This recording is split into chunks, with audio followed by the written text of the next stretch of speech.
He taught me pretty much $11,000. Leanna was home. Oh. You know, so instead of getting all aggravated, figure out how much this is gonna cost Also, and go on to the next thing. so we got together and Stephanie and we had drinks. Oh, thank you. Oh, it's awesome. We had a few drinks Sometimes it does. and Sometimes. we had celebrated besides a chef and I was for my granddaughter. She got a You travel now. Yeah. position beside. Oh, wonderful. Right. And with the candles, bread, and Stephanie makes so much chicken. Oh, that's wonderful. But half of my heart was at I miss it. Yeah, I wanted to say family name. Jackie Weiner. Tickets for it. Oh, my gosh. So I called Drew and I said, Right. get out the money. Oh, so do this whole thing. I am like, well, Because she I don't asked need to. Oh,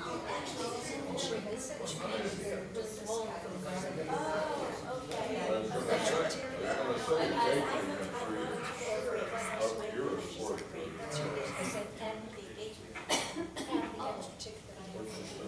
Actually. That's right. So She went to one of our phones together.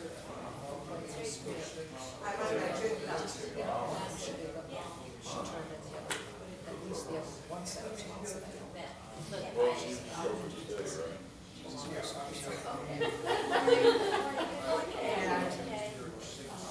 only about 12 hours.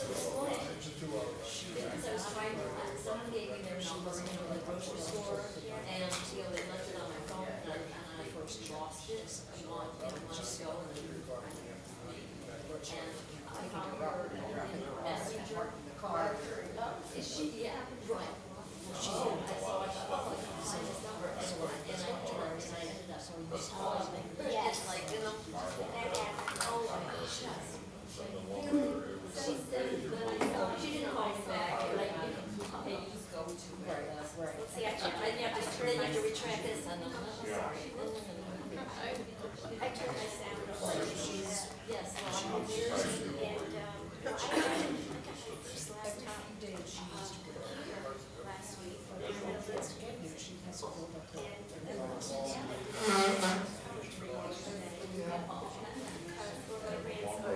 Yes, my Hell, all last week, But I'm thinking, I don't it's about 3.5 times. So I mentioned it to my grandson. Yeah. I'm glad she's getting out. Let her know. Okay. You got one. Yeah, right. But I don't know if I can, I don't know. I was gonna say, I don't remember. He downloaded, can't deal with ultra need. And I told him I need. Good morning, good morning, hi, good morning, good morning, hello, hi, good morning. Yeah, because I can print my phone. Just from you? Yeah. Oh, nice. Thank you so much. This too? Oh, good. You know, Don Carlos playing now, Right. and the Met Encore is Wednesday. You know, several of us go. We have dinner beforehand and then go to the encore. You guys want to join us? The encore is. Wednesday. It's Don Carlos. This time we're going out to Valley View Theater. There it's at Pinecrest. We really like the sound of Pinecrest. So the offer is at 6:30, and we're going to meet for dinner at 5:15. And something you teach till when? Till 8 o'clock. How about if I write you a note? Please excuse Arthur. He has a very bad cold. Those encores are fun. Have you ever done it? Or is it the man? It's probably $220. You've never done it? But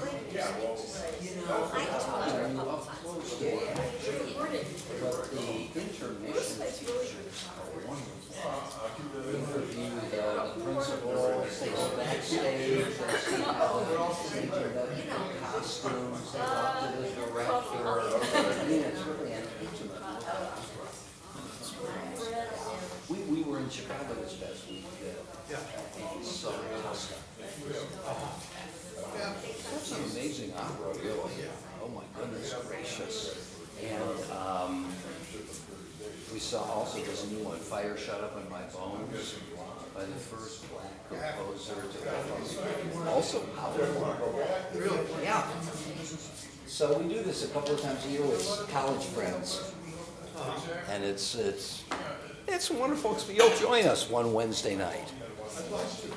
Good. Well, Arthur, you can, I mean, I'll call your.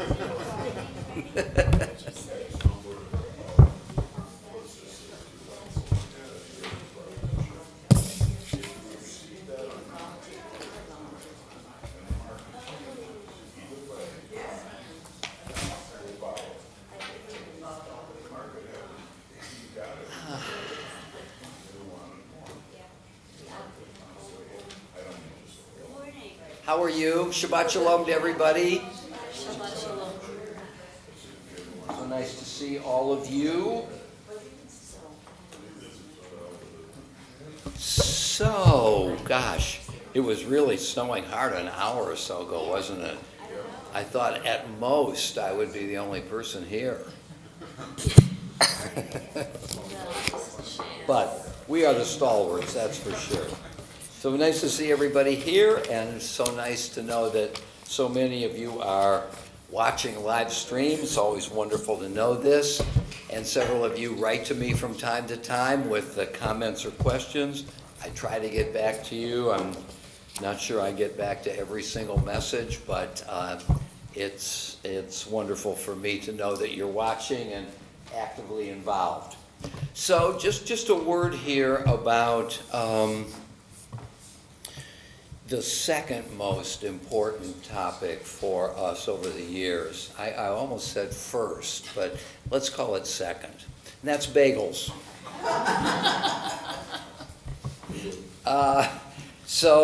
I've mentioned before on a couple of occasions that once we started bringing food back, we had this challenge of how to manage it.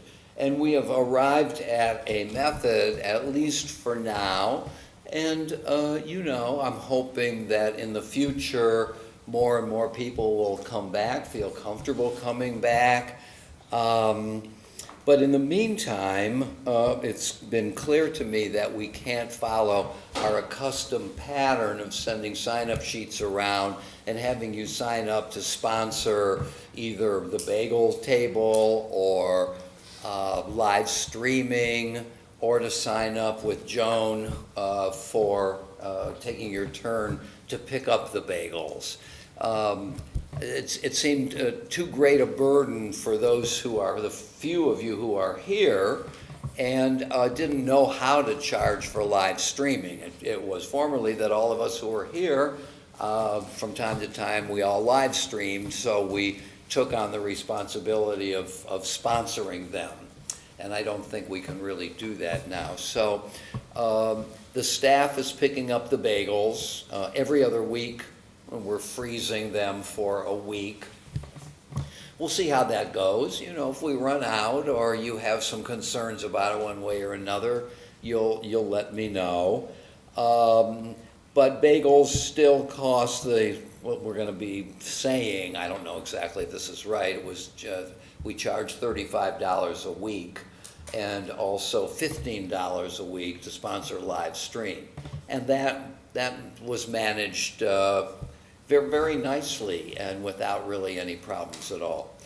What I'm going to do now, at least for the rest of the year, is to pick up the expenses out of either my discretionary fund or out of the Torah Study fund.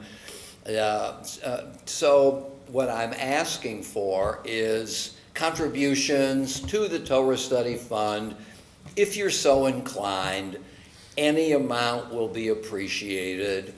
I'm just going to be very honest about it. If nobody contributes anything, it will go, the thing will go on. There's money in the Torah Study Fund. There's money in my discretionary fund. But if you feel like defraying the expenses, send in a check. Send it to Cindy Wilson or send it to me. And if you want to put down in the memo slot at the bottom of the check, Torah Study Fund or bagels, we'll put it in that fund and that will help to defray the costs. Okay. Totally voluntary. I'm not going to make any assessments or judgments at all, just if you're so inclined to do it. Okay, thanks. I'm laughing because I spent X amount of time preparing for this morning for Torah, and the same amount of time on the bagels question. Is this a surprise to anybody? Certainly not to me. But we always have fun doing it. No money, no mission. Right. Rabbi Rosie always used to tease me about my glasses. How do you see through those things? And you know, I rarely clean my glasses, but it gathers dust so incrementally that you don't notice when it is you really can't see anymore. Oh, wow. Okay, so let's continue with our blessing for the study of Torah. Baruch atah Adonai Eloheinu melech haolam, asher kitshana b'mitzvotav v'tzivanu la'asok b'divrei Torah. We praise you, Lord our God, sovereign of the universe, who sanctifies us through God's commandments, enjoining upon us the obligation to immerse ourselves in words of Torah. Amen. It just occurred to me, and I hope that I needn't say this over and over, but I'm going to. You know what our custom here is. When you feel like another cup of coffee or getting another bagel, just get up and do it. You're not bothering me. I don't think anybody here is bothered. Sometimes people need to leave a little bit early.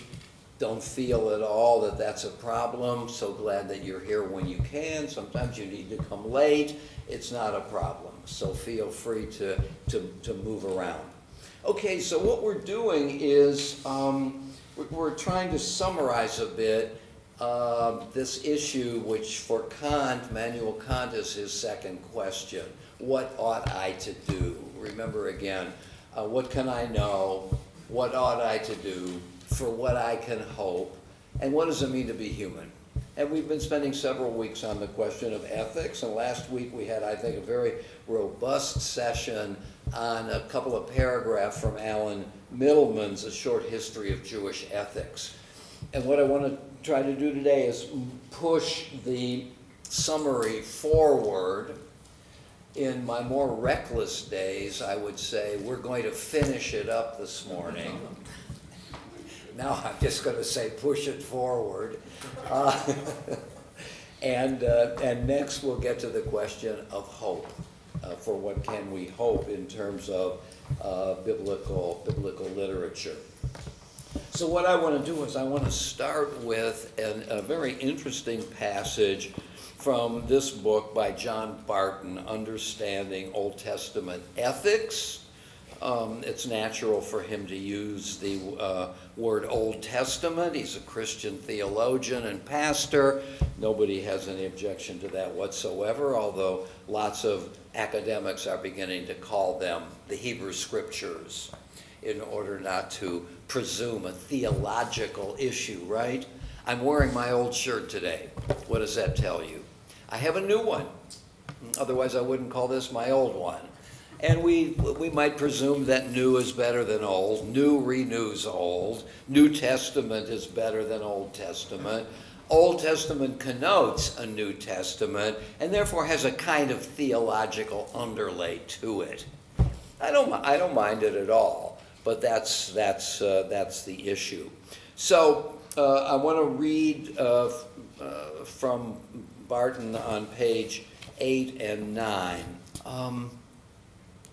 So he says all of this, what he's just talked about, and that is respect for the dignity of human action. He says all this is part of the Old Testament assumption that human beings are responsible agents, not the playthings of God or the gods. And when you look at ancient Greek literature, this issue of fate, that there's a destiny, and the destiny is controlled by the gods, inscrutably to us. We don't know. But he's making the point here that the Old Testament, the Hebrew Scriptures, have introduced a strong idea of human dignity. The consequences of human action, he says, are not presented at random consequences and unpredictable, but as following certain moral patterns, most often a pattern involving just deserts. We reap what we sow. Yet in a longer perspective, there is also considerable moral ambiguity in what happens. You see the point that he's making? There is a kind of claim that we reap what we sow, that moral action has consequences commensurate with the action. If we sin, we get punished. If we do the right thing, we get a reward. But, he says, there's also a considerable moral ambiguity in what happens. The fact that David committed adultery with Bathsheba and then murdered her husband does not constrain the actions of his children. And in other words, the sins of the fathers are not necessarily visited upon the children. Amnon, one of David's children, Amnon's rape of Tamar, Amnon's half-sister, is an act for which he is entirely to blame, not one that is David's fault. He doesn't reap the consequences of his father's actions. He's entirely responsible for his own. And his subsequent murder by Absalom, his half-brother, Tamar is Absalom's full sibling, and his subsequent murder by Absalom is seen by the latter as just retribution, right? He's angry with his half-brother, and here is the retribution he is wreaking on his half-brother, not as an act of random violence. That's how Absalom sees it. And one for which he takes full responsibility. Yet, it is the word yet here is what's crucial. In other words, what he's pointing to is there is human responsibility for our actions and therefore a high regard for human dignity. But we can't deny that other forces also seem to be at work. This is his idea. Yet, it is impossible for the reader not to feel a sense that family history is repeating itself in a new form. These are the kinds of action we might expect from David's sons. You remember the ancient Greek family tree, the house of Atreus, which begins with Tantalus. And Tantalus does something to his son, and his son to his son, and so on. And finally you get Atreus, the father of Agamemnon and Menelaus. And so the family history works its, one might even say, curse down through history. And yet, even in this Greek tradition, there's a sense of moral responsibility. In other words, what Barton is pointing to is the Bible's view of ethics is complicated. It's not a straightforward, ideological, mechanical description of how a certain principle works. Human responsibility, and it's all human responsibility. Or to some degree, family history, which works its way into subsequent generations. It's not only that either, it's both.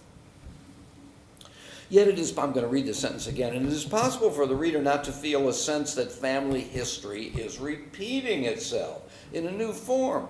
These are the kinds of actions we might expect from David's sons. The next scene in the drama is morally more convoluted. David brings Absalom back from exile by the bidding of his general Joab, in English Joab, Joab, via the wise woman of Tekoa, who has suggested to David that he ought to bring his exiled son back. Absalom went into exile when he murdered his half-brother. And now Joab and wise woman of Tekoa are saying, bring him back, an act of grace, of forgiveness. Surely, Barton goes on to say, a good action, certainly presented as such by her. Yet, it is because he comes back from exile, an act of grace, we might say, that he is able to build up a following of his own, and thus in due course to rebel against David. David does a good thing, brings him back, and yet it comes back to haunt him. An act that results in his own death, Absalom's own death. From the point of view of the narrative structure, this death may be seen both as a delayed punishment for the murder of Amnon. By pardoning him, David sets in train events which in fact lead to the revenge David refrains from taking. So that's a long interruption, so let me start it again. From the point of view of the narrative structure, this death may be seen both as a delayed punishment for his murder of Amnon and also one of the mechanisms which enables the plot to end with this accession of Solomon to the throne, in whose path Absalom might otherwise have stood. So the narrative works its way through on moral grounds. Absalom is guilty, he gets punished, but David, in an act of grace, brings Absalom back from exile, and that leads to more tragedy. But on another level, the author seems committed, we might say, or God even seems committed, to Solomon being the next in line. And therefore the plot, in a way, has to get rid of Absalom. Because Solomon is fourth in line. And the first three all get pushed aside for Solomon to become king. Why do they get pushed aside? Because in their moral responsibility, they do bad things. But it seems, this is Martin's point, we get the sense that there is a kind of inevitability working its way through history. That Solomon ought to be the one. After all, he's the wisest person in the ancient world, according to the Bible, right? 3,000 proverbs, and 1,000 songs, something like that. And Solomon is claimed by our tradition, a Christian tradition, for responsibility for writing 3 biblical books. Song of Songs in his youth, Proverbs in middle age, Ecclesiastes in his old age, right? Erotic passion in the Song of Songs, practical advice for how to make it through our day in Proverbs, and a kind of autumn wisdom, we might call it, at the end of a life richly lived. Solomon's the right guy, but it doesn't happen just as a result of the God's actions. It's also interwoven with the free action of individuals who are motivated by certain things. We can see their motivations. They're acting freely and rationally. He killed my sister, I have to get her. him. I can't get him right away, but I'm going to continue to plot and find a way and get him, and finally he kills Amnon. We said, what? Oh, there's the comeuppance for Amnon, right? Patty? If I were going to use this story to illustrate the same point, maybe that this author, Jordan, is writing about, Yes. I would say morally, Solomon ends up being the king because Bathsheba was raped and widowed and then lost her first baby because of David's actions, all three because of David's actions. And it doesn't really, the Torah, when I went back and I thought there was a significant loss because of David's transgressions, I'll put it nicely. And that was a loss of their first baby that she became impregnated with. But it doesn't say in the Torah that this was because Bathsheba did something wrong. She lost a baby. In fact, it doesn't even talk about her role or her feelings in losing a child or the morality of that. But maybe Solomon finally ends up becoming the ruler because she's endured so much catastrophe and she didn't ask for any of it. So if I understand you correctly, you're pointing to another moral thread in the story that, without making it explicit, Bathsheba, let me just put it badly, is owed something. And lo and behold, she gets it. Even though the Tanakh, the Bible, doesn't thematize that at all, except when Eviatar, is it Eviatar? I don't think it's Eviatar. It's another guy, I can't remember, who has a greater claim to the throne. But Bathsheba and Nathan, you may remember, conspire to put Solomon on the throne. In other words, she comes back at the end of the story. She disappears after her child dies. But she comes back at the end of the story to work toward getting her son to be the one on the throne.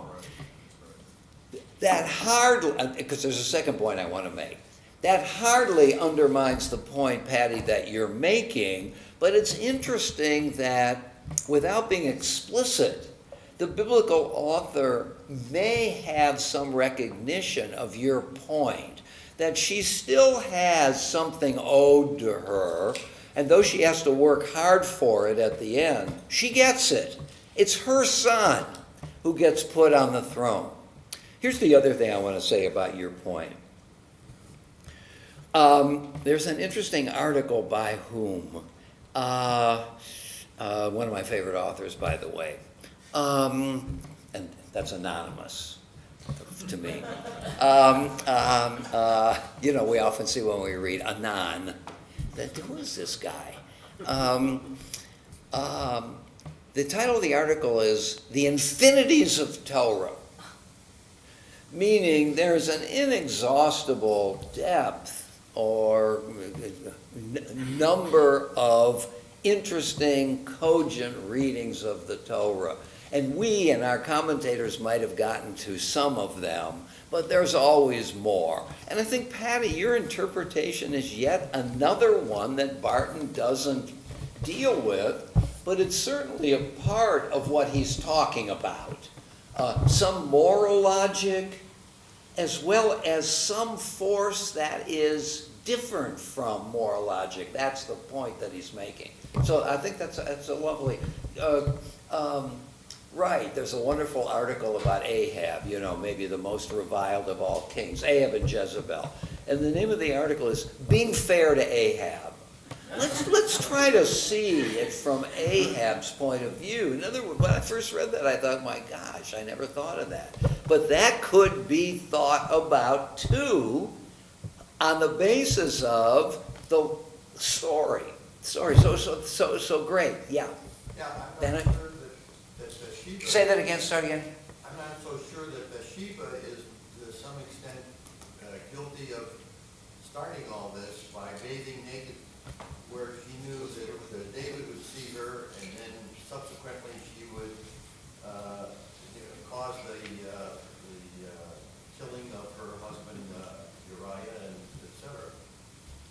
Why was she not so innocent and virtuous? By the way, at first blush, how can we deny that that is a possible interpretation?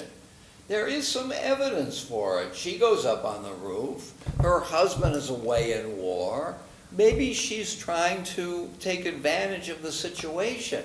Now, what remains is for a deeper analysis. To what degree does that suggestion make sense in the fuller understanding of the story?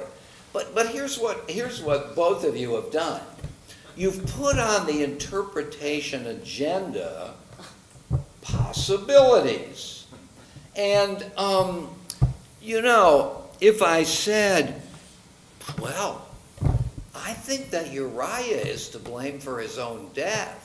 After all, X, Y, and Z. You would say to me, let's suppose we have these three ideas on the table. Patty's, Bennett's, and mine.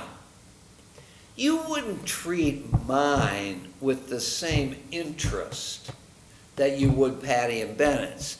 What kind of evidence could there be that Uriah is responsible for his own death? On the other hand, Bathsheba does go up and sunbathe next to David's palace, and she might know that he has the habit of taking an afternoon walk before his afternoon nap. So, let me use the phrase prima facie. Now, prima facie means at first blush.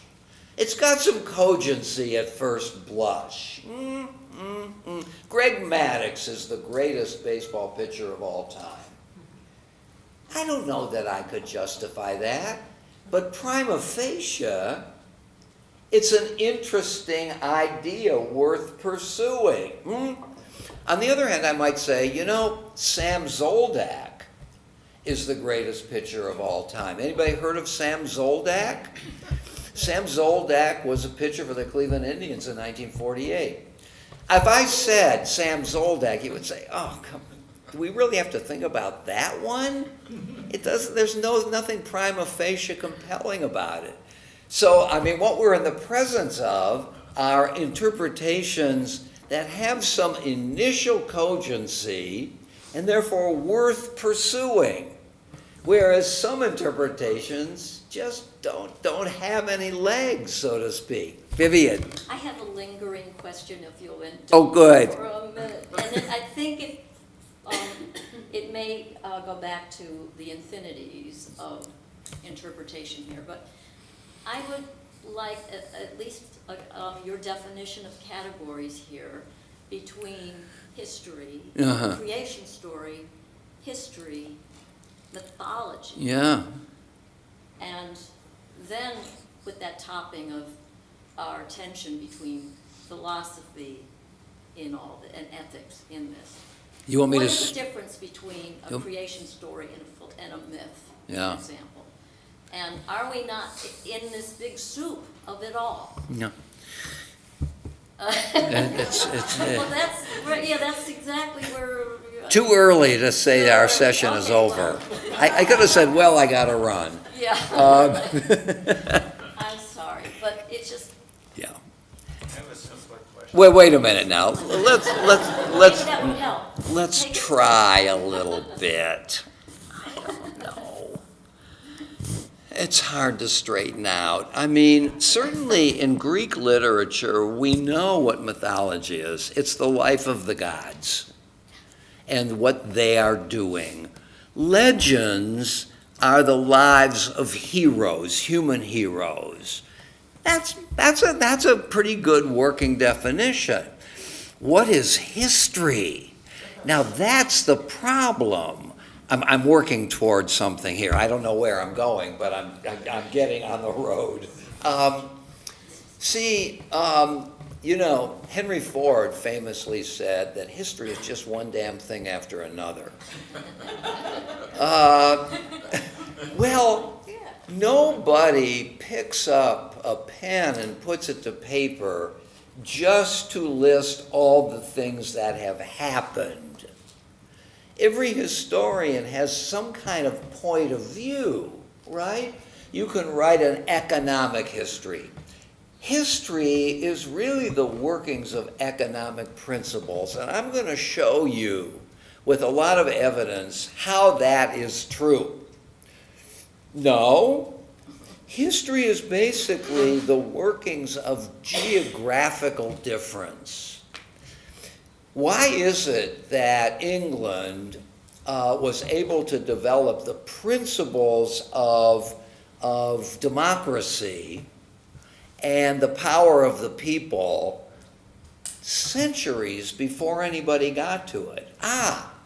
Because England was an island, and therefore it was to some degree protected from invasion, and therefore didn't have to develop strong armies, which create hierarchies in society, where order is much more important than liberty.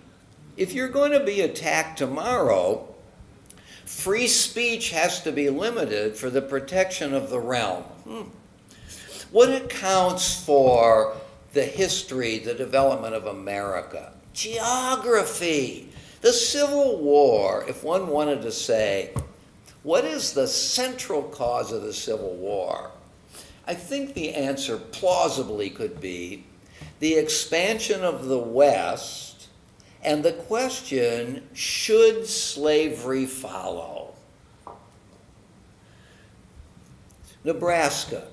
Should Nebraska be a slave state? What about the Compromise of 1820, which I think was no state above 3630 degrees can have slavery, except one state that was already involved in that compromise. So geography can be claimed to make a significant impact on the development of history. I might say ideas. The religious wars of the 16th and 17th century, what are they about? The struggle among religions, the Catholic South and the Protestant North. What's the cause of that? The Protestant Reformation. What's the cause of the Protestant Reformation? Martin Luther and John Calvin, who had the big idea that we didn't need the authority of the church anymore to tell us how to read the Bible or what to do. Introducing the priesthood of all believers, one of the first moves toward the dignity of the individual, that each individual has the light of interpretation inside him or her, and if you put a Bible in front of them, they can get the truth. Each individual. Ideas. Economics, geography, ideas. So what are the facts? We might say history deals with the facts. That's Henry Ford's. No. It's a way of assessing the facts in plausible theories. And so history is an attempt to understand the facts through ideology, through a choice of a prism. So, I think one could generally say that myths are about the gods, and in that sense the Bible has no mythology at all. It's not interested at all in the independent life of God or of God's interaction with other deities. Barton will make the point here. I'm about to read it. The only drama that the God of the Bible is interested in is the drama played out on earth by human beings. There's nothing going on in heaven. No Zeus and Hera. No Hera versus Aphrodite. Who are you going to favor, the Trojans or the Greeks? They choose up sides and they argue with one another. So there's no mythology in the Bible if you understand mythology in that way. On the other hand, you could understand mythology as something that transcends history. In that sense, Genesis chapter 1 may figure as a kind of mythology. It's telling us what happened before anything else happened. Time starts with Genesis 1. It's not that Genesis 1 is a moment in the flow of time. It starts time, in the beginning. Of course, the problem with that is it's plausible to interpret Bereshit as when. When God created the heaven and the earth. That means that at some moment in the flow of time, God created, when I woke up this morning. Well, that connotes the moments before I woke up. But if you say in the beginning, that's what in Latin is known as creatio ex nihilo, creation from the beginning. It is the beginning. So even that category becomes a little disputable. Wouldn't you say? Yes. So I don't know. The categories are slippery, I think. And one explanation for that is the Bible is not a philosophical text. It's not. There's a lot of philosophy in the Bible if philosophy is about wisdom. That's what philosophy is, the love of wisdom. At the end of Plato's Symposium, Socrates says, only the gods are wise. All we can be is lovers of wisdom. All we can be is people who desire wisdom. We're never going to get it all. And what's another way of talking about a lover of wisdom? A philosopher. That's what a philosopher is, a lover of women, on the road to wisdom, desiring wisdom. So there's a lot of wisdom in the Bible, but it's not a self-conscious search for wisdom. We have to draw it out, right? That whole question of creation from nothing or eternality of time. Does time have a beginning, and did God make it? Or did God just intercede in the eternal flow of time? That's a philosophical question. And the medievals argued about it for centuries. But the Bible, though presenting the question, doesn't deal with it. In the beginning, God created heaven and earth. Here, if Plato is writing the first chapter of Genesis, in the beginning, God created heaven and earth. Now, what are we to think about this? Socrates goes out in the marketplace. Let's get a bunch of ideas about it, and then let's look at each of those ideas and see how far we can take each one. The Bible doesn't do any of that. In that sense, it's presentational, not demonstrational. It doesn't demonstrate, it presents. Although in the fullness of its presentation, something spectacular emerges, a worldview and its elements. Something like that. Okay, I don't. No, the genre question is an interesting question. Yeah. What is the Song of Songs? If the Song of Songs is just a series of erotic poetry, that's all it is, erotic poetry, it would never have made it into the Bible. It's only when Rabbi Akiva, so goes the story, said no, it's an allegory of the love of God for his people. Now it makes it into the Bible. No, it's an allegory between God and the church. Now Christians love it. So, what is it? What is the genre of the Song of Songs? Well, if we look carefully at Akiva's allegorization of it, she hides, she conceals herself, she reveals herself, the hiddenness of God, the revealed nature of God. Hey, Rabbi Akiva was right. Or no, he wasn't. Because some people, rabbis, report in the Talmud want to take the Song of Songs out of the canon. I want to take it out. Still in Talmudic days, some books were controversial. After about 100 of the Common Era, no new books ever had a chance to get in. But still, Song of Songs, Ecclesiastes was controversial. Pessimism. Esther was controversial. No mention of God. It's just a nice little story about a moment in history. So it just depends on who wins the genre question. Isn't it? Isn't that a good way of putting it? What about the canon of Platonic dialogues? There's some questions about that. I can't remember a very early dialogue. Some people think it's Platonic, some people think it isn't Platonic. But it had some supporters who made a case for it being Platonic. These are the great questions, aren't they? Okay, well, that's good. A digression, but a good one. Let me go on with Barton a little bit here. So, also one of the mechanisms which enables the plot to end with the accession of Solomon. Notice the word enables. So the story has also that purpose of getting Solomon on the throne.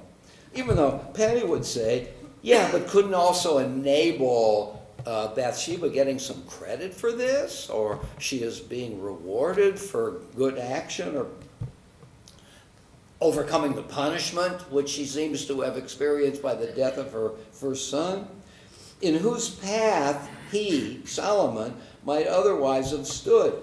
Just deserts getting what you deserve.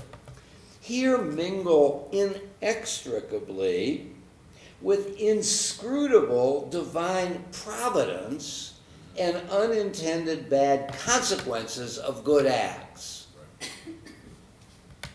Though each individual action is susceptible to moral analysis as right or wrong, the combination of many such actions produces an unreadable and complex web of good and evil. Immanuel Kant, John Stuart Mill, Henry Sidgwick, G.E. Moore, all these guys who did moral theory were trying to only do moral theory. What are good actions? And what things are themselves good? What should I strive for? Moral theory, beginning with the Enlightenment, is about two things: the right and the good. The famous book by W.D. Ross, The Right and the Good. Right meaning actions, good meaning value. What counts as a right action, and what counts as something to be striven for, of value. And what Barton's point is here, I think it's a fabulous point, is that it's very hard to extract from the biblical narrative the very questions that Kant and Mill and Sidgwick were asking. There it's deliberately focused on the right and the good. Here all kinds of things are at work. Accident, providence, the way in which the acts of the fathers and mothers have an impact on the children. So it's a web of, it's as complicated as life. And not trying to extract from the complexity of life and its causes moral theory. So it's a different way of doing ethics, though it is as interested, as committed to the human dignity of individuals to do the right thing and to have an impact. It's as interested as Immanuel Kant on human dignity, but it's nested in all kinds of other questions. Debbie? If you're talking about right and good, and using the example of David, he listens to the wise woman, he brings Absalom back, but then he doesn't go all the way. Absalom lives in Jerusalem without seeing David, so he doesn't really do what's good. That's a good point. It's a good point. An act of compassion by bringing him back, but qualified. And so it's not a pure act. Thank you for saying that. Because, there's something deeply human about it, isn't there? Oh, David, forgive him. Okay, I will.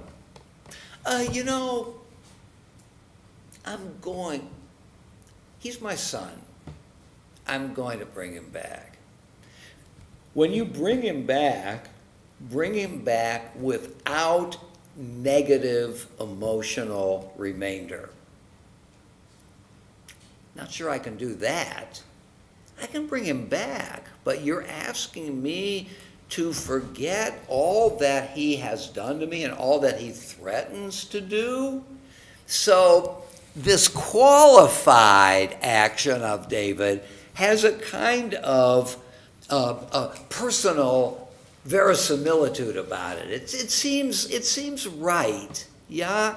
I mean, when we have a problem with one of our friends or one of our family members and we're trying to have some reconciliation, and we move in that direction, but a complete purging of all the negativity, that's hard to do. I've mentioned before two kinds of morality. The morality of good people and the morality of saints. Maimonides says, look, anger is a human emotion, and so I'm not telling you to get rid of it. Just deploy it moderately. Control your anger. Whereas saints never feel anger. Silence is praise to thee, it says in one of the Psalms. So, look, I get the point. It's good to be silent from time to time, but you want me to be silent always? Saints, yes. Saints can be rebuked and treated badly and not strike back. So we might have expected, is David a good person or a saint? Raise your hand if you see any saint in this room. I want to be Johnny Carson now. Remember how Johnny Carson said when they didn't laugh? But no, we don't know any saints. Maybe just a few people. We say, wow, that is very saintly. So there's something very realistic about David's qualified equivocation. Stuart? Did David refuse to allow Absalom to see him, or did Absalom simply not see him? Do you have the passage? I don't know. It just says Absalom lived in Jerusalem 2 years without appearing before the king. And what happens before that, when David calls him back? Can you find it? Yeah, Because that doesn't answer your question. Yeah. I think it's ambiguous. I don't. Okay, very good. And it's likely to be ambiguous, isn't it? Let's suppose the biblical authors, here's what I would say. I would recognize Stuart's question, and I would say, no, Absalom refused to see him. And you might say, I think it's more complicated than that. David must still have some negative feelings. Okay, David refused to have Absalom see him. Absalom's been banished. He knows that the throne is going to be empty after David dies. So maybe the best course was to leave it open because both are possible. Well, the Bible is filled with unanswered questions. Yeah. The Bible's filled with unanswered questions. And, that's one half of the whole thing, certainly a big half. The other half is the Bible does give us something solid to work with as well. It's not just question. There are assertions. It's a combination of what's presented and what's withheld. Yeah. The story of Bathsheba, was she raped or was she complicit, plotting all along? Was her marriage to Uriah the Hittite questionable? Yeah. Yeah. I mean, all these are unanswered, and they're the subject of confusion Right. or debate. Right, and then the issue might be,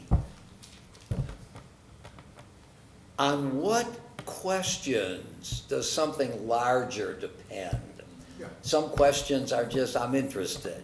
The others is, this one that Barton is raising, the relationship between what happens to us and what we do. That's a big question. So that's a question we might want to work hard on.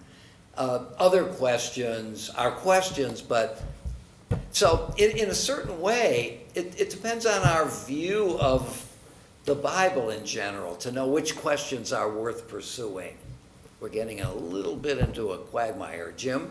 But doesn't all this, if we back up a minute, doesn't it emphasize again the divine involvement? Because we're looking at these various reasons or things that Bathsheba might have done this or that, David did this or that, but we're looking at it after it happened. Yeah.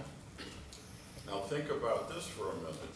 Do you think any of these individuals could have possibly contemplated the result of what they were doing? There you go. Were they that ingenious? Yeah.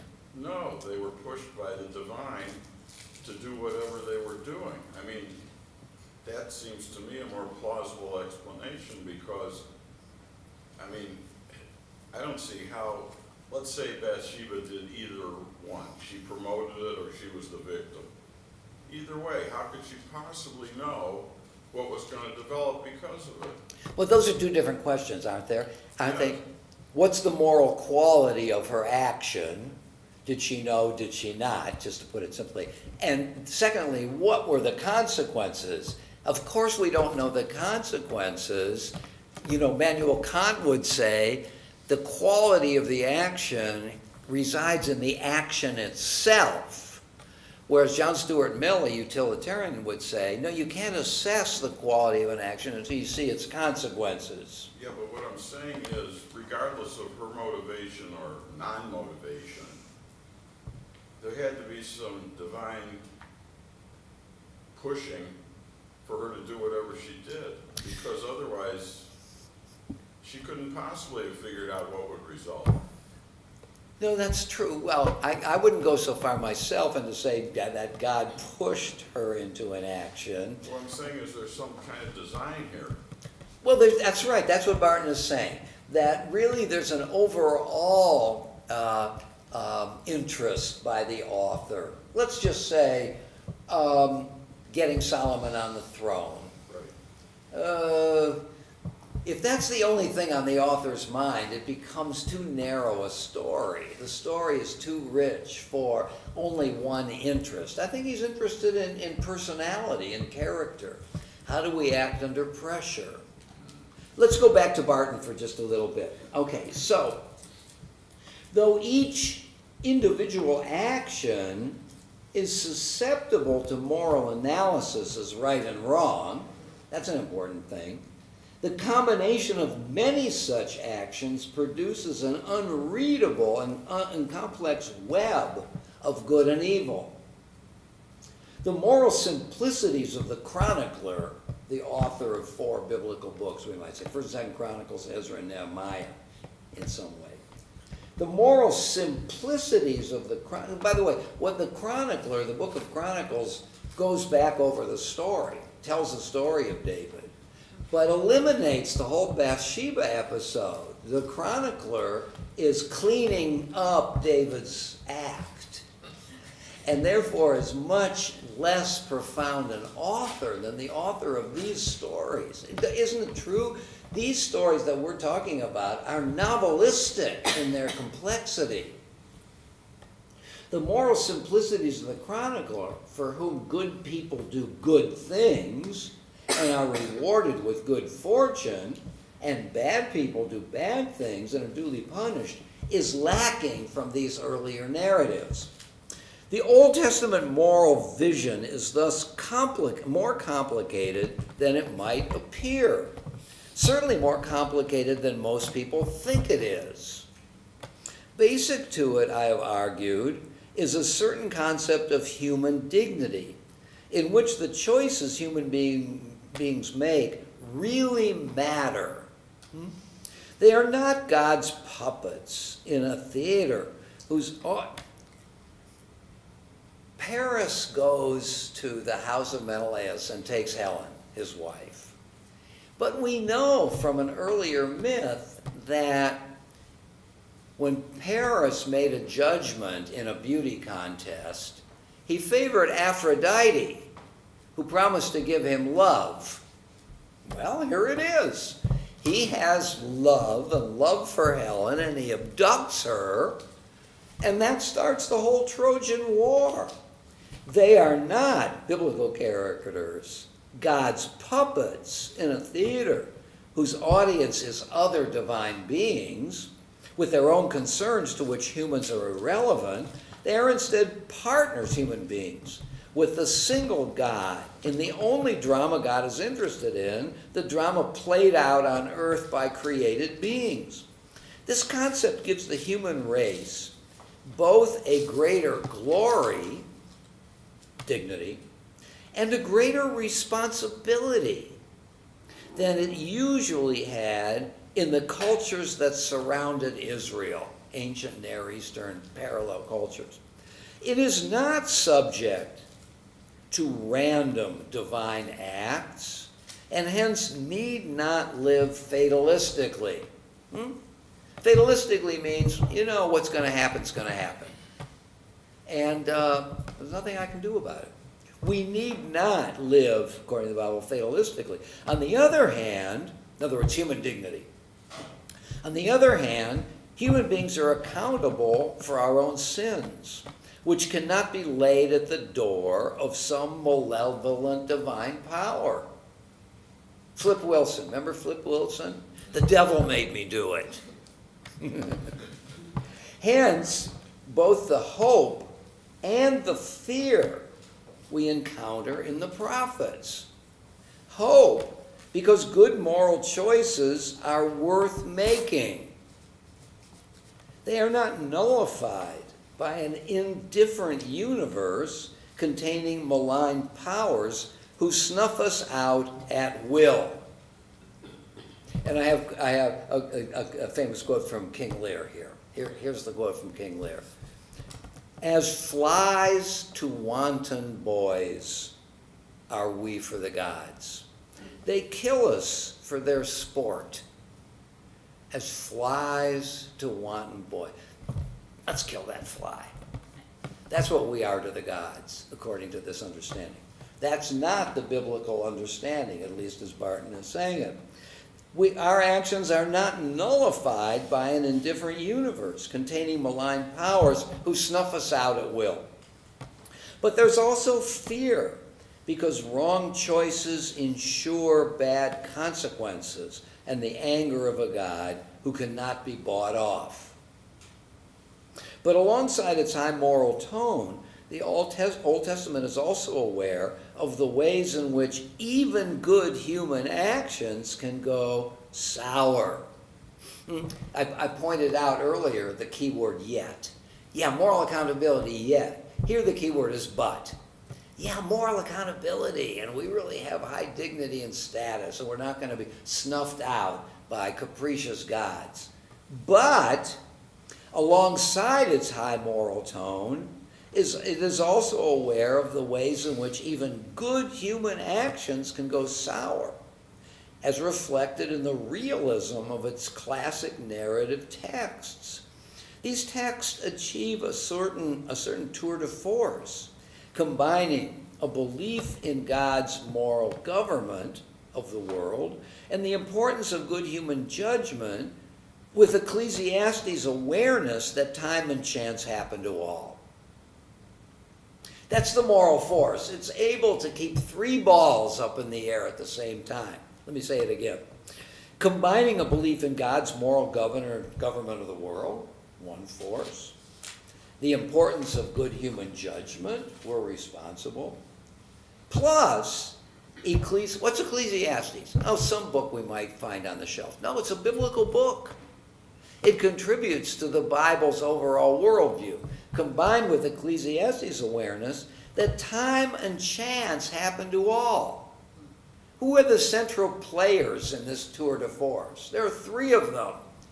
Human beings, God, chance. Now, when you point to Ecclesiastes, you're pointing to a kind of an odd book in the Bible. But it is in the Bible. If I want to ask what's the Bible's view of how things turn out for us, you can't say I'm going to look at everything but Ecclesiastes. Why? Why not look at everything but Exodus? Everything but Deuteronomy? No, you can't choose what you're going to. It's all in there. Chance and time and chance happen to all. Both Judaism and Christianity have inherited that combination. And here's a lovely conclusion to this paragraph. And neither finds it easy to live with. Yeah? Both Judaism and Christianity have inherited that combination, and neither finds it easy to live with. It's as if the editor of the Bible, when Beethoven was writing his late string quartets, and some of the musicians of the day said, what you've written is unplayable. And for its time it was. And Beethoven said, what do I care whether or not your fiddle can play these notes? I'm writing something that is powerful and meaningful, and subsequent generations will figure it out. I imagine the biblical editor saying the same thing. This will keep them busy for a long time. And if one wanted to go to a real meta level here, step back, we're confronted with a scripture that is unavoidable. We know this. We read it all the time. Why do we do that? We've been spending years together doing this. Torah reading every single Friday night, because we know the Bible contains why do we do it? Our ancestors did it. Why did they do it? Their ancestors did it. We do it just because it was always done. The fork goes on the left. Why? That's the way we do it. And so every time we set a dinner table, we're going to put the fork on the left. But why? Don't ask that question. It's just because that's what we've always done. That's not why we're reading Torah. Isn't it true? We're reading it because it's deep, it's a challenge, and it's got wonderful things for us. And yet, doggone it, every time, it's like the Hydra head. The Hydra, which has a variety of heads. Each time you cut off a head, 2 more heads grow. Another head, 2 more heads grow. So every time we think we get to the bottom of a story, Stuart raises a question. How do I know why Absalom didn't see David? Well, we're going to work hard on that question. But Stuart will have another one. Because those questions come from the text themselves. They're not just part of our caprice. Why isn't Bathsheba mentioned in the whole rest of the story? Everybody's getting their comeuppance or their reward. How come Bathsheba isn't?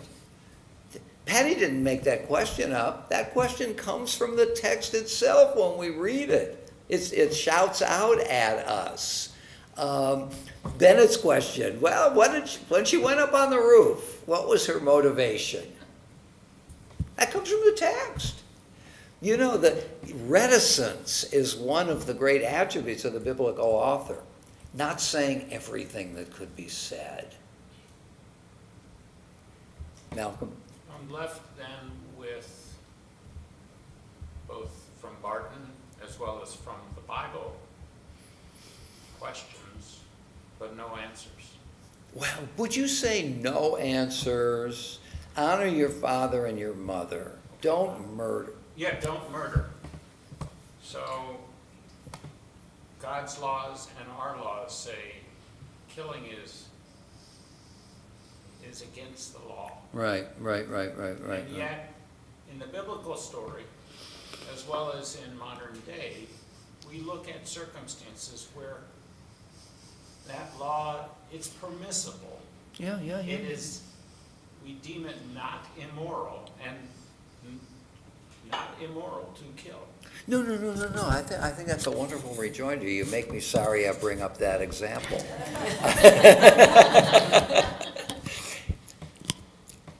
So, yeah, honor your father and mother.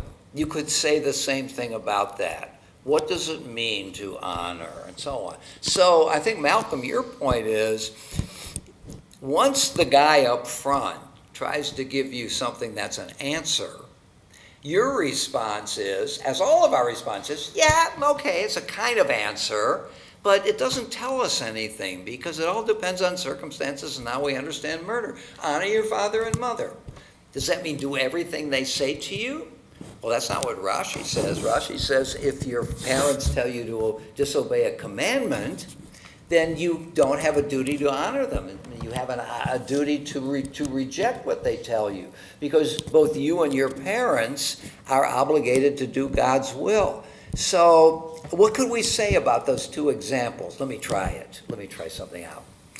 Guidelines, something, murder is wrong. Human beings have an inherent dignity, except when, so now you have to work out the situations in which. Let's take this week's Torah portion. I talked about it last night. It's filled with all kinds of things we have no interest in. Leprosy on the walls, mold on the walls of houses. But what do we do if there's mold on the walls? We call a specialist to come out and take care of that mold. You know who the Bible says call? Call the rabbi, namely the priest in those days. The priest is the doctor. Seriously? Am I supposed to follow this today? And yet, as I pointed out last night, the nice thing about giving sermons is there's no question and answer period after. There's only the kiddush.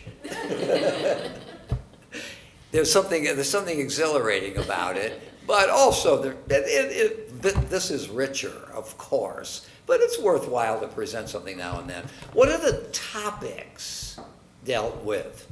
Food, nourishment, the health of the body, the health of my home, the person who is wayward and becomes kind of ostracized from society, there's a way back.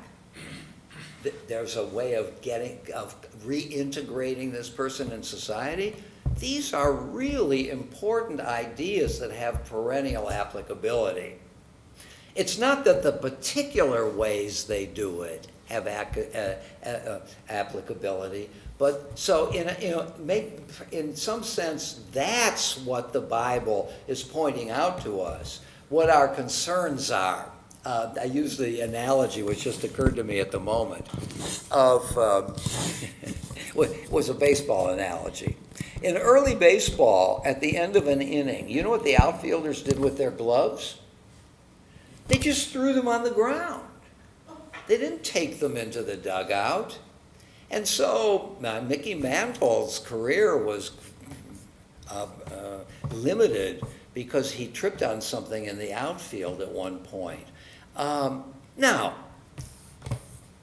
the idea of baseball, the inning is over, and so this idea we're still doing it. That's the analogy between thou shalt not murder.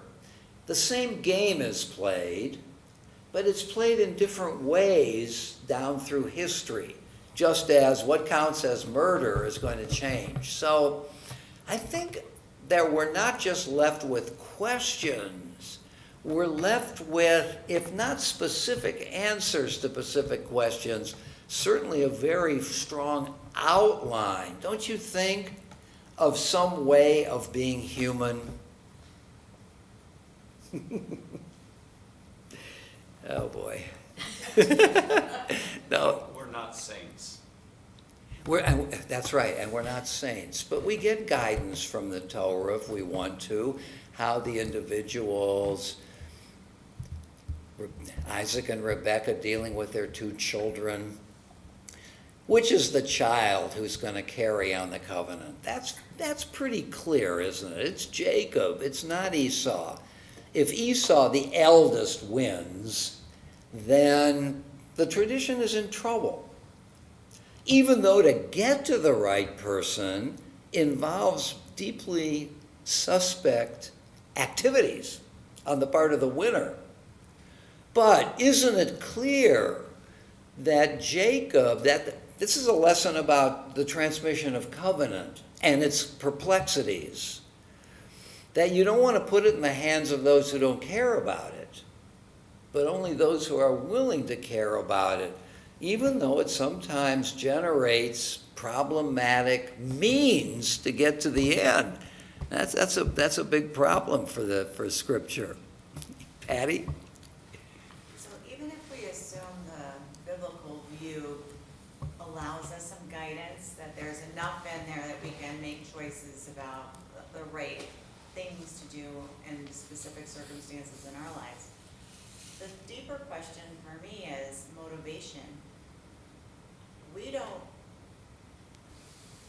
can't really say as Reformed Jews that, you know, we're going to be rewarded for right behavior.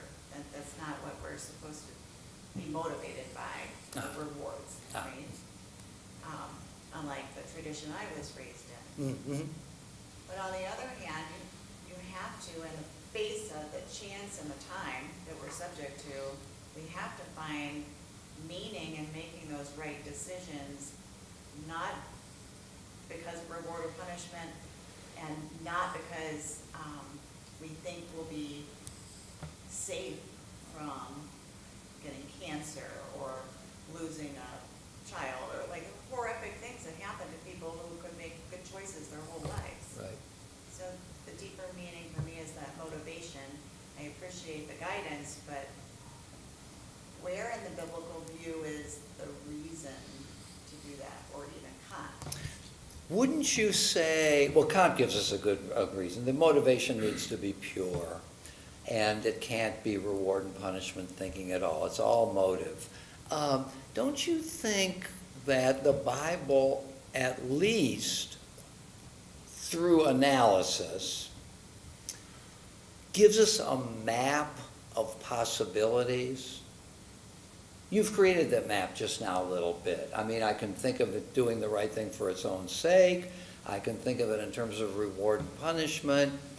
I do recognize, I'm speaking for you now, in a way I'm adding my own stuff. I recognize that reward and punishment thinking may not be the highest motivation, but I recognize that we human beings think that way.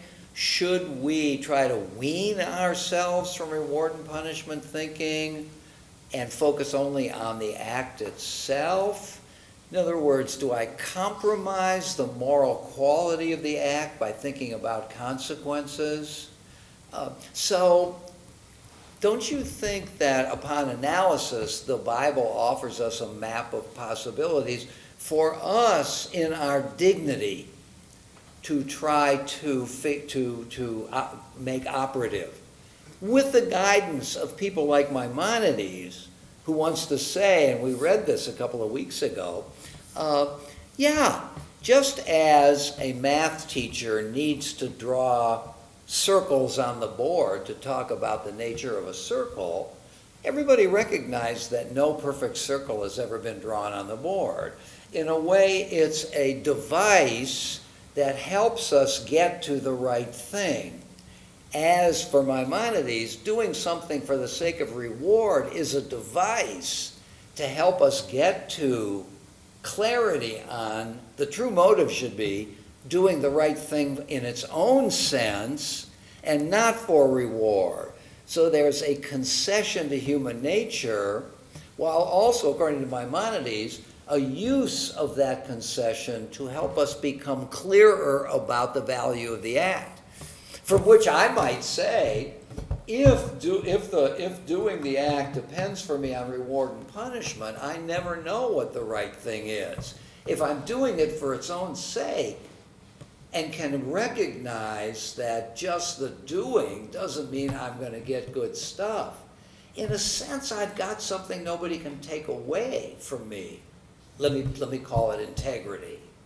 That I'm doing something because I see the value. And I'm not going to be dependent on right and wrong. Nelson Mandela, 25 years in prison. I think he never gave up that he was doing the right thing. And in some sense, he was vindicated by society and history. Wouldn't you say, Patty, that's a big thing to get from a literature like the Bible? Just that, the map. So, what I think is missing from the Bible, that Yes. I found, like as I aged, it becomes clearer to me why I'm motivated to seek justice or, Yeah. put my time and energy into certain activities. Yes. I don't see this in the Bible, but I'm motivated, and I've become more and more sure of this, by happiness. There are certain activities that I find fulfilling in a deep sense of just, I want to be goofy here, but joy, like in my day-to-day living, reading a really good book, studying with you guys, these things bring me joy. And the Bible doesn't really talk about that. Practicing my piano, it's hard and I don't feel very smart. It's one of the things I do because I need to get out of my comfort zone, and it's hard. But ultimately, when you get it, that kind of stuff brings you joy. And I don't think the Bible talks about that at all. I'm not sure you're right about it. I mean, the Greeks use the word flourishing, and I think that's one of the things you're saying. Human flourishing, the development, the fruition of all of our possibilities as a human being in non-transient ways. Nobody could. The joy of playing the first movement of the Moonlight Sonata, that can't be taken away from you. You have that. So there's something here you're talking about in terms of intrinsic value. I would suggest, by the way, that you shall love the Lord your God with all your heart, with all your soul, and with all your might. Gets pretty close. The love of God as being, back to Socrates for a moment. For him, eros, that this is Greek mythology, is the son of resource and need. We have resources, but we feel a kind of need for more. And finally, eros is directed, I don't know if you remember the symposium, but the ladders of love. I love one individual, then I move to the love of humanity, then I move to the love of institutions, and finally I have love for the truth. Because the truth is what it always is. And so for Socrates, eros is an arrow directed toward higher and higher things, firmer and firmer things. I'm going to suggest that the word love in the Via Hafta is the same thing. Love as an energy directed toward a life of deep fulfillment that is in itself joyful. And love the Lord. Now, it just doesn't say love the Lord your God, when you feel like it, or on Friday night. With all your heart. What does that mean? That you're, to use Paul Tillich's term, ultimate concern. Our ultimate concern is God. Well, that can be understood in a personal sense, the God of the real, or it can be understood as standing for the real, the really real, that which exists in its deepest sense. And once you've gotten it in a way, you've got something that can't be taken away. It's the goal of life. Don't you think a case can be made that the Via Hafta, and what is the Via Hafta? These rabbis were smart about where the real ultimate joy and flourishing, gratification, happiness resides. Wouldn't you say the Bible also gives us that? in that case. I'm still working on my definition of God. I haven't gotten there yet. But why not try out? The really real? That's, sounds more meaningful to me. Yeah. I mean, Heschel says, I've quoted this before, that God is the poetry of religion. That God talk is poetry. When Shelley addresses the skylark, does anybody believe that the skylark can hear him? That he's really addressing a bird? Isn't this a stand-in for something else? We were in Chicago the last couple of days and saw a couple of operas. One of them was Tosca. I don't know whether you know Tosca, but at the end, Tosca witnesses the killing, the state's killing of Cavaradossi. And she believes that she has made a bargain with Scarpi. It's a complicated plot. That if she succumbs to him in a certain way, that he will only pretend to kill Cavaradossi, her lover. They will shoot him, but shoot blanks. And once the people with the rifles leave, she goes to him, and they go on their merry way. That doesn't happen. It's what we might call pretend fake. But at that moment, when she's standing there in the area where they're going to shoot him, she says out loud, in the presence of the assassins, "I know it's fake." Now, she can't be saying that.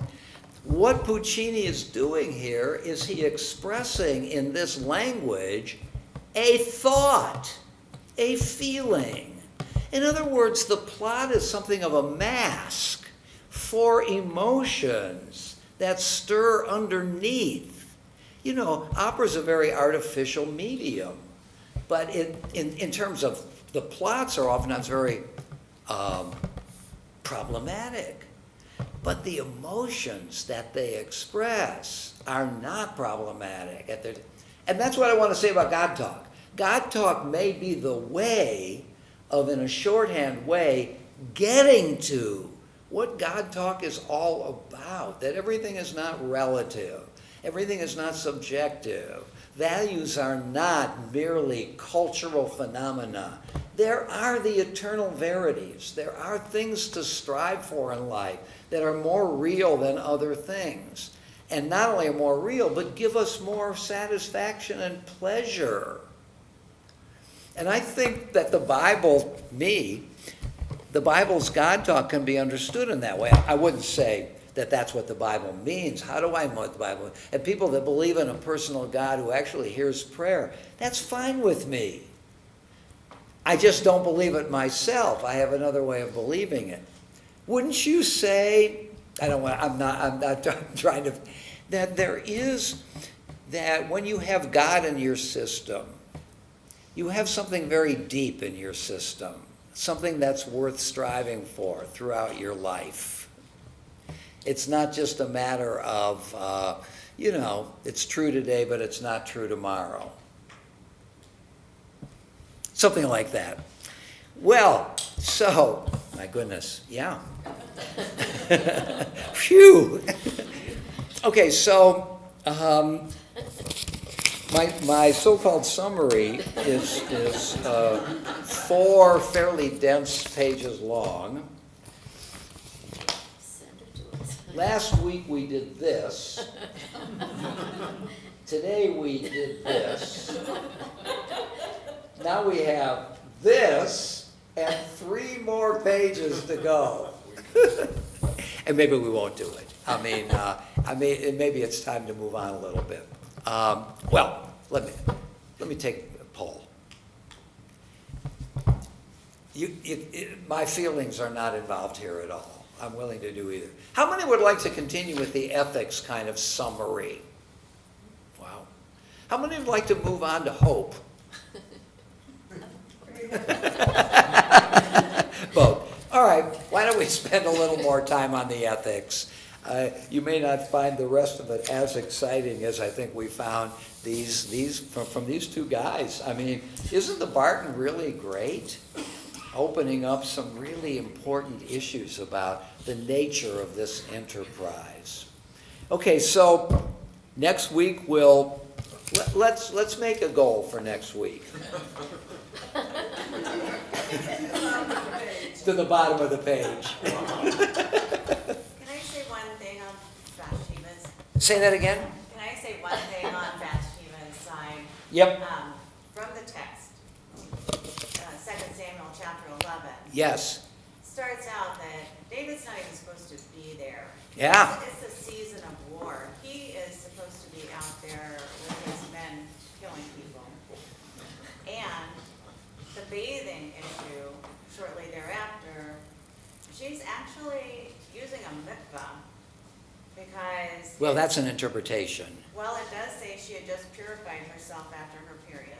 Well, now she goes up on the roof. You know, the purification issue, you could call it a good deed on her part, and I wouldn't argue with it, but it also will make it clear that the baby is David's. It tightens the moral, the moral noose. They always associated the bathing piece, not sunbathing, because sunbathes in the Bible, I don't know. Sunbathers. So it seems to be an actual bath that she's using up there. You could say it. Don't you think you're stretching it a little bit on her behalf? Look, there's no doubt that David is complicitous in this story. The question is, does Bathsheba share in the complicity? There's an independent question about her, no matter what David is doing for good or bad. Nobody's going to excuse David. I mean, the biblical author makes it very clear. David should be out with his troops, and he's taking an afternoon nap. This is how power corrupts. This is a critique of power. But I don't think you've settled the question of whether Bathsheba might also have some complicity. Would you agree with my claim just now? No. You think she's innocent. I don't know the Hebrew, but messengers were sent to fetch her. No question And was that... she able to say, no, I'm not going to that creek, David. I saw him keep it from his... I think it's a good point. And the Hebrew verb is a verb of violence. Take her. So I think it heightens the complicity of David, and the author is piling it on. But I'm not sure that it completely exonerates Bathsheba. She's less so, but I think Bennett's question and concern still has some salience. Say she's out there flaunting herself on the roof, she still doesn't deserve to be raped, and that's a modern feminist theory of... No, the question is not, can we exonerate David? You could call it a rape, and one could not wrestle that point to the ground. Nevertheless, one could ask, why is she going up on that roof right next to the palace and displaying herself? Because there is something potentially in it for her. It's a possible motivation. She sees the chance. Her husband, just a mere Hittite, is off, and for all she knows, maybe he's going to be killed in battle, and now she's trying to protect herself, and she knows that David is a ladies' man. Do you think there should be a men's side of this Torah study? Well, and by the way, Malcolm, it's not clear if we had a men's side and a woman's side where each of us would find ourselves. Yeah. Debbie? There's just a little ethnographic fact here that even to this day in hot, dry countries, women sometimes bathe in rivers and streams with some of their clothes on. And putting it out there, because everybody says she was naked. But it doesn't say that. She said she was beautiful. Right, yeah, but That. So what's your point here? She may not be seducing him. that's, yeah. Good. I mean, I think the answer to this question is we don't know.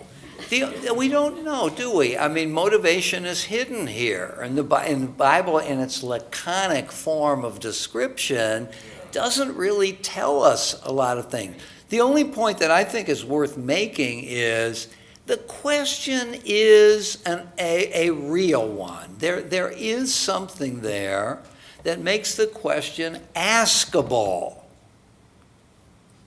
And I think that was Bennett's point, and I agree with it. Don't we agree with it? She may have also been on the make, which has nothing to do with the moral quality of what David does, which stands alone and is not pretty.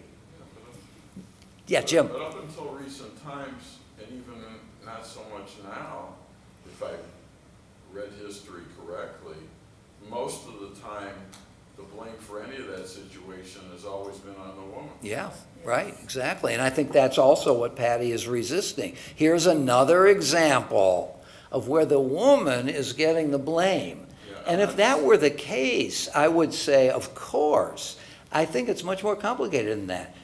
David is getting the blame here, no doubt about it. It's possible for her, and so on, to... But it took Nathan to point out to David that there was a chance he was wrong. What do you mean that he was wrong? In that setting, and even up until this current day,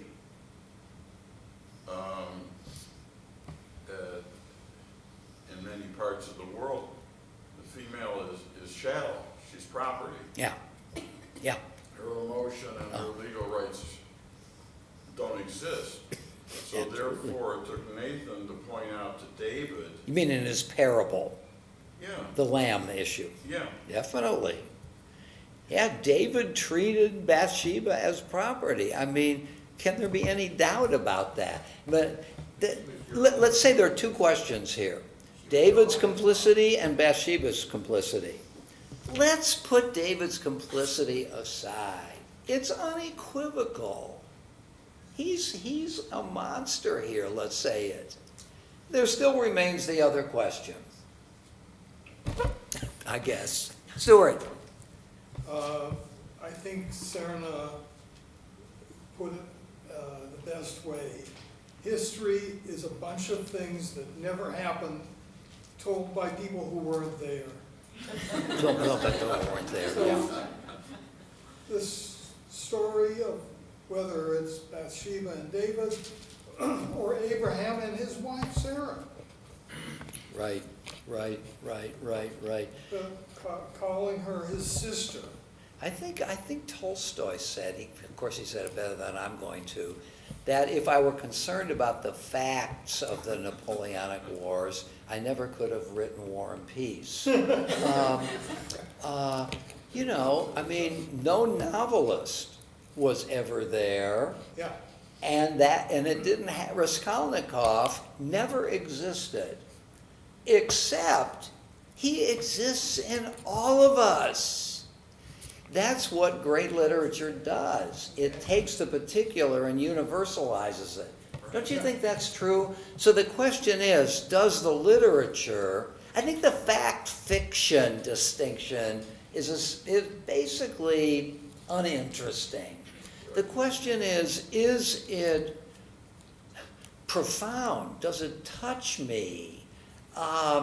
Middlemarch exposes all the issues involved in a marriage and in a woman trying to make the best in her marriage with all the other things that are going on. Let's suppose there was never a Trojan War.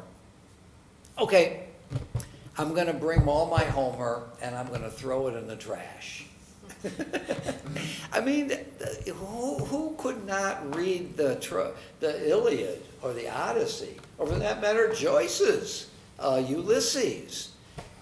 Was there ever a Leopold Bloom who did those things one fine day in Dublin? Don't you remember what happens when Odysseus comes home in the Odyssey?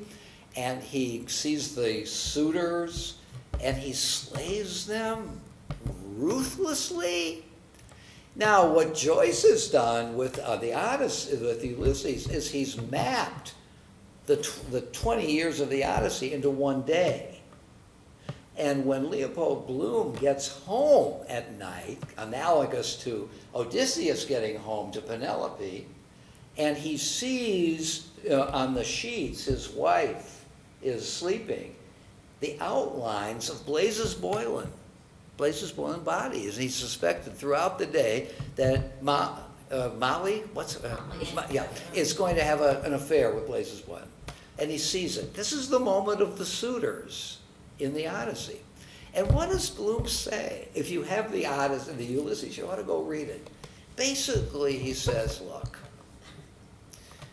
there are a lot of worse things in the world.